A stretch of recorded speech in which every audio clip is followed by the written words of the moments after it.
Bonjour. Aujourd'hui, nous allons parler de la stricte observance. C'est-à-dire que, aussi bien dans la théogastronomie que dans différentes sortes de choses ou d'événements ou de situations, très souvent, on doit faire référence à une stricte observance. Bien que la notion soit plutôt très souvent religieuse, voire juridique, eh bien, la stricte observance, c'est quand même quelque chose qui doit nous conduire à apprécier correctement les choses et à les vivre le mieux possible. Pour décrire cette stricte observance, nous allons la commencer par le matin. Parce que le matin, il y a la naissance du soleil et ces instants sont très importants. Ils ont été très respectés et ils sont liés au fait que dans la religion, on faisait les vigiles, c'est-à-dire on faisait une messe de très bonne heure le matin, donc pour glorifier l'aube. Alors, aujourd'hui, on va imaginer, donc voilà, c'est 4 heures du matin, il fait nuit, je vais jusqu'à la cuisine et je prends dans le frigo qui s'allume tout seul un yogourt. Vous voyez, il est blanc comme l'aube, il est blanc comme quelque chose qui est pur, et je vais manger le yogourt, ce yogourt qui, pour la première fois, a été mangé par François Ier, le roi de France, et qui l'a sauvé de sa maladie de l'estomac en 1400, il y a longtemps. Il a mangé ce yogourt et il a été sauvé. Voilà, donc nous pouvons tous nous sauver et sauver notre estomac le matin en mangeant un petit yogourt. Il existe des yogourts de lait de chèvre, de lait de brebis, de lait de vache, de lait de chamelle. Il y a tout ce qu'il faut en matière de yogourt. Il y a même peut-être avec du faux lait, j'en sais rien, tout existe. Et voilà, l'aube naissante, toujours toute blanche, sur le port de Sète. Regardez comme ça s'imprime magnifiquement dans le ciel. On voit déjà ici un peu des choses qui sont en train de rosir, de devenir un peu rose. C'est joli. Et hop, voilà l'aurore. Voilà le soleil qui pointe derrière la montagne, qui illumine très discrètement et très joliment le ciel, et le bleu qui est noir, qui était le noir de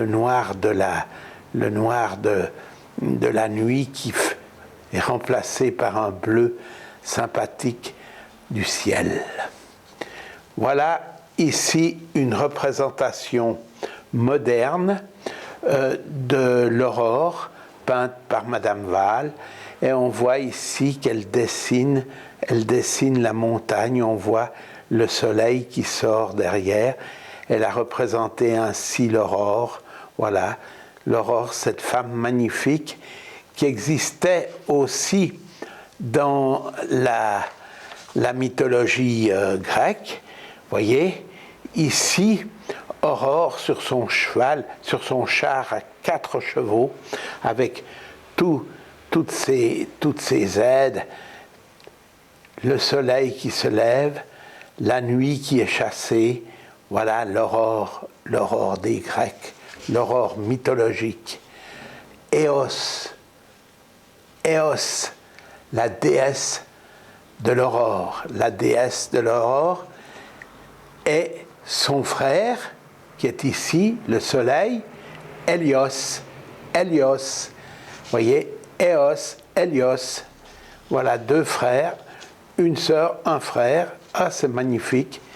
Le jour est en train de naître. Les Romains étaient aussi des gens qui voulaient respecter le matin. Eux, ils avaient plutôt l'idée du matin. Mais ici nous avons la mater matuta. Donc matuta qui donnera en français matin.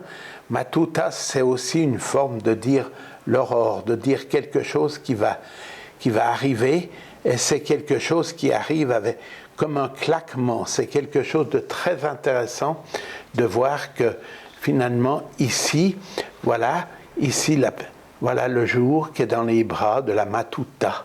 Voilà, le jour se lève. Le jour se lève aussi pour les Romains. Ici, le psaume 19, dont je vous lis le verset numéro 6 et 7, car il fait référence à ce qu'on vient de dire, est le soleil, pareil à un époux qui sort de sa chambre, s'élance dans la course avec la joie d'un héros. Il se lève à une extrémité du ciel, l'est, et termine sa course à l'autre extrémité, ouest. Rien n'échappe à sa chaleur. Donc, quand on est sous le soleil, nous sommes en quelque sorte sous le regard de Dieu. Et voilà les habits sacerdotaux. Ces habits sacerdotaux, le plus ancien et le plus important, c'est l'aube. Comme on a l'aube, comme on vient de voir, qui est blanche dans le ciel, l'aube est aussi blanche, et en général, c'est le petit servant de la messe, c'est-à-dire l'enfant de chœur, qui va porter cette aube avec ici une ceinture. Parfois, il a quelque chose sur la tête, mais ce n'est pas obligatoire. Et il est habillé tout en blanc. C'est lui qui, au moment où ils entreront dans le cœur de l'Église, qui précédera le prêtre. Il peut parfois avoir une houlette dans la main ou quelque chose pour lui donner de la constance, et c'est lui qui ouvre la marche de ceux qui vont vers le chœur, qui vont présenter la messe. Voilà ici un trappiste où on voit très bien qu'il porte l'aube sous son tablier de travail, pourvu ici d'un capuchon. Voilà, ça c'est le trappiste classique. Ici, nous avons une réunion de trappistes, donc des gens qui se sont réunis après la messe, puisque leur messe, ils la font vers 5 heures du matin, la vigile, la messe du matin, et après ils font ici un cercle pour discuter des travaux qu'ils vont faire dans la journée, etc. Mais on voit très bien qu'ils ont l'aube. Peut-être que celui-ci qui n'a pas encore de tablier, c'en est un qui reste au bureau, ou bien alors qui reste à la sacristie, ou alors il a une mission particulière, ou bien alors c'est un novice qui n'a pas encore reçu le tablier. Mais enfin, tout le monde est prêt pour la journée. On ne peut pas s'empêcher de vous montrer un élément important de cette messe du matin, parce que comme il y a l'aube et qu'il faut chasser la nuit et qu'il faut que ça arrive, et que dans toutes les, pas seulement dans les religions, mais dans toutes les civilisations, il y a eu ces moments où finalement il fallait penser au lever du soleil. Le lever du soleil, c'est très important. Et alors, le jeune officiant, c'est-à-dire l'enfant de chœur, il avait dans sa main le claquoir, qu'il tenait ouvert comme un livre. Et à un certain moment, il fait claquer ces deux morceaux de bois, parce que ce ne sont pas des livres, ce sont un claquoir. Et il fait claquer ces deux parties de bois, ça fait un clac retentissant. Les gens qui participent à la messe s'agenouillent, puis se relèvent et vont jusqu'à l'officiant chercher la communion. Voilà, on voulait vous montrer quand même le claquoir, parce que c'est bien important, c'est un instrument très important. Aussi, une chose étonnante, quand le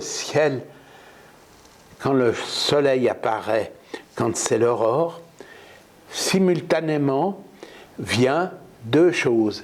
D'une part, une petite brise, il y a toujours une petite brise qui est liée au fait que le soleil arrive. On ressent cette petite brise qui vient. On peut d'ailleurs même la voir dans la photo que nous vous avons montrée précédemment.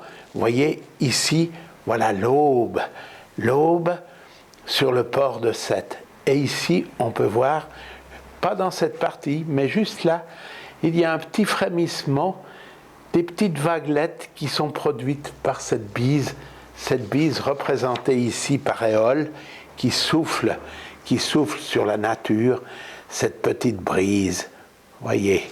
Et la deuxième chose qui arrive avec la naissance du soleil, c'est le chant du coq. Le coq va chanter et en même temps il va embarquer tous les oiseaux, tout le monde va chanter, tout ce petit monde ailé va chanter, et va faire un peu de bruit dans ce jour naissant. C'est très très beau. Et voilà, c'est là-dessus que nous terminons. Le coq, Cocorico, voilà, c'est lui. Merci.